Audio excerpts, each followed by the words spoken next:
What's up, Facebook? What's up, YouTube? What's up, world? I'm sitting here with my man Carlos Jeff. What's going down, man? What's up with you? Man, it's some shit, man, that y'all on Facebook, y'all see all this crazy shit.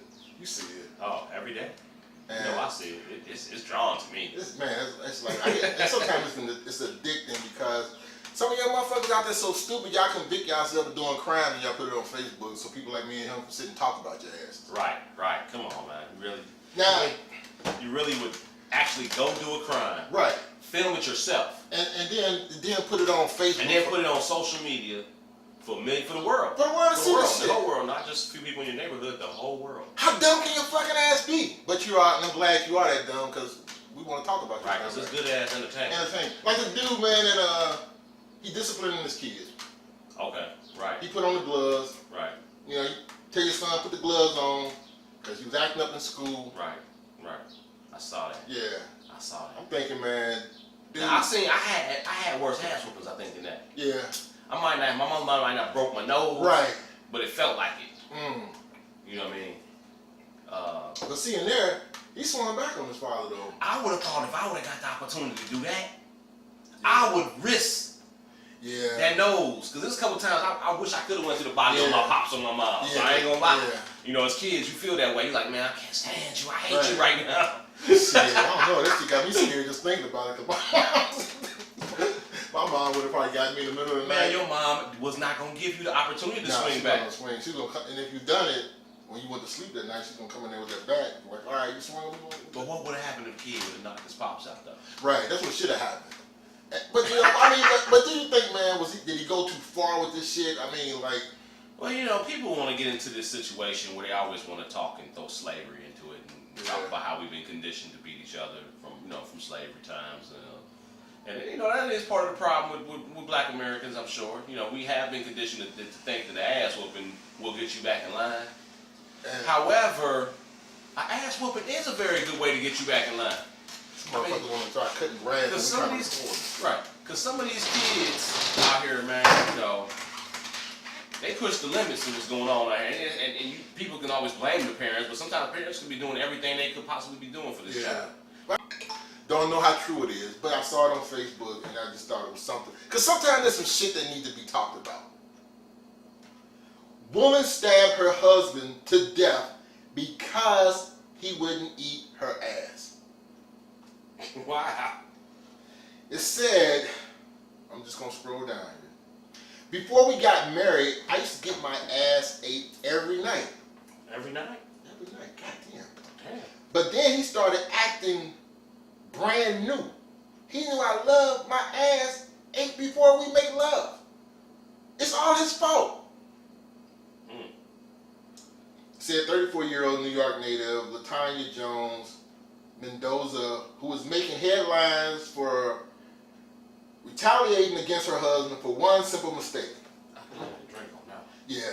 Jones grabbed a kitchen knife and drove to her husband's girlfriend home. But why? Because the husband stopped eating her ass and got a new woman.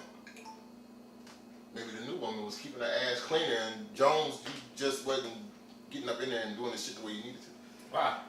Once in the apartment, LaTanya stabbed her husband, Jamal, to death. Once police arrived, he was rushed to the hospital but couldn't survive the chest wounds. Really? Have it got to that point now that, I mean, here's what's getting me. The ass. Bad. Because you know what?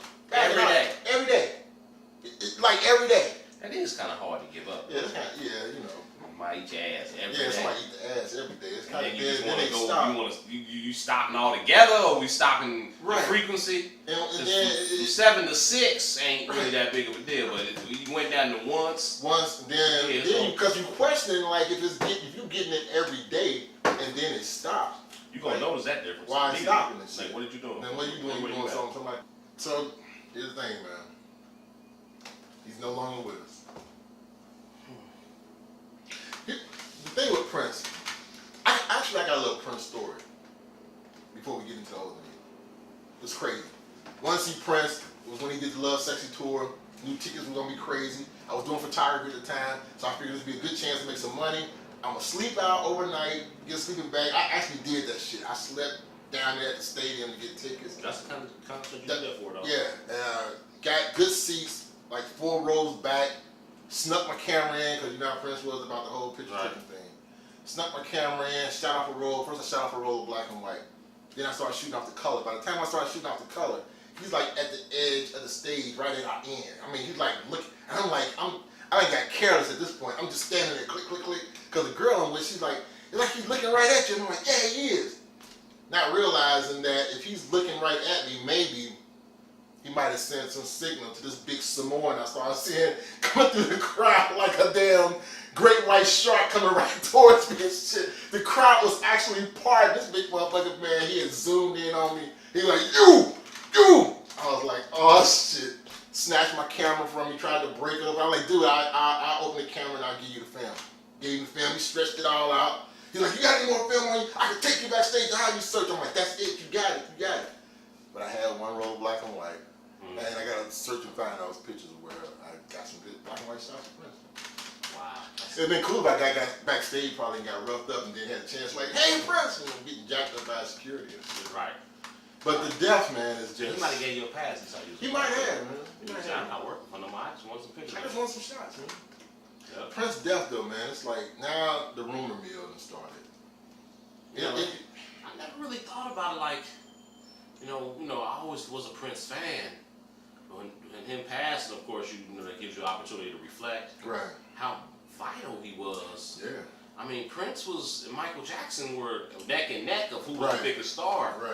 You know, during their eras of this, you know, in the early '80s to the early '80s to the early '90s, basically. Right. You know, they were neck and neck. It was always they always got pitted against each other. And who was bigger? And I always liked Prince more than I liked Michael Jackson. Not that I didn't love Michael. I just liked Prince more because because the guitar and the piano, you know what I'm saying? I mean, the his fact songs, that he was more mature. Played every instrument. Right, exactly. He was, as far as overall talent, he may have been top 3 in the history of music. Right. Yeah, there's like, he was on a whole nother level. I mean, we'll never see something like that. This man actually played every instrument on the album, recorded it himself. Mix and master it. He did the whole production. All the way up until the 1999 album. Right. All his albums before that, he did all of it. All of it. All the vocals. He all just the basically just used the band just to play live. Play live. Like I can't play all of this stuff on stage. Right. Exactly. So yeah. Exactly. Yeah, he's incredible and write the music too. Birdman. Put some respect on it. Before you go into it, you gotta put some respect on it. Put some respect on my name. All 3 of y'all. All 3 of y'all. Because I could ramp on you like a cat, because I knew where you be. Right. Here's the problem I had with that. So-called real niggas. Real niggas would have showed up at the studio. Because you Birdman, they going to let you in. You come in there by yourself. I want to talk to you, man. Can you turn these cameras off? I want to talk to you. When you go into a empty room, and you say what you got to say to him right in his eye, then that's real shit. Because after you made your point, I ain't like the shit you've been saying about me on the radio. I'm telling you right now, if you don't stop saying this shit, I'm coming out here and meet you again. And we're going to go somewhere, me and you, and we're going to deal with this shit. Right. That's real man shit. Well, when you show up with a fucking entourage about 20 other motherfuckers. Right. So you know what? I don't know, man. I got mixed opinions on how I would feel, I think, if I was them. Yeah. If I was them, I'd probably be thinking, well, you know, we are in an office building, we need some security here. Right. But these fools still crazy. Yeah. And you got to be careful. These dudes from New Orleans, you know, where they from, the 9th Ward, their motto is, I'm from the 9 and I don't mind dying. Yeah. So I'm sure them dudes he showed up with, for $50, they kill you and your baby mama. Yeah. If it wasn't Harry, it'd be somebody, man. They'd be mad at that person too. Why should it be him? We gotta get over that shit, y'all. Let's just stop. Just be cool. Be happy as this like. If you stop caring about that materialistic bullshit, right? Anyway, it's just fucking. It's the fucking money you've been using for the past. It's money. What are we fighting for anyway? Where are we trying to go? What are we trying to? What's our destination? We fighting for a lot of things that get you no long-term success or joy out of it. I mean, to me, it doesn't matter. I mean, it didn't matter to me who was on the 20. I just want more of them. That's it. Right. Yeah, because you could put anybody on there, Yeah. Mike Tyson. Tyson could have been on this. So you put Tiger Woods on that shit. Right, I wouldn't give a damn who it was. Just give me more of them. That's all I want. I just want more 20s. If you would have put a clan leader on there, I still would have scratched. And the other dude on the other side, own the slave. Right. I still want some of them. Just give me more of them. Right. Just give me more of them. I don't care who you put on. And if I'm lucky, I get to buy me an Underground Railroad. Right. Man. That'd be kind of cool to have an Underground Railroad. It would be. I used to, when I was a kid, I used to hear underground. I used to actually thought it was like a fucking railroad that was like a big tunnel underground somewhere. It's called a subway. Yeah. Somebody on that subway rich as hell though. Looking for Warner Brothers. Right. So it's like you no longer need it. They're not looking for Warner Brothers. Okay. Let me take this call. It was fun talking to him. He got stuff to do. We'll check you on the next one. That's what's up. Gotta go.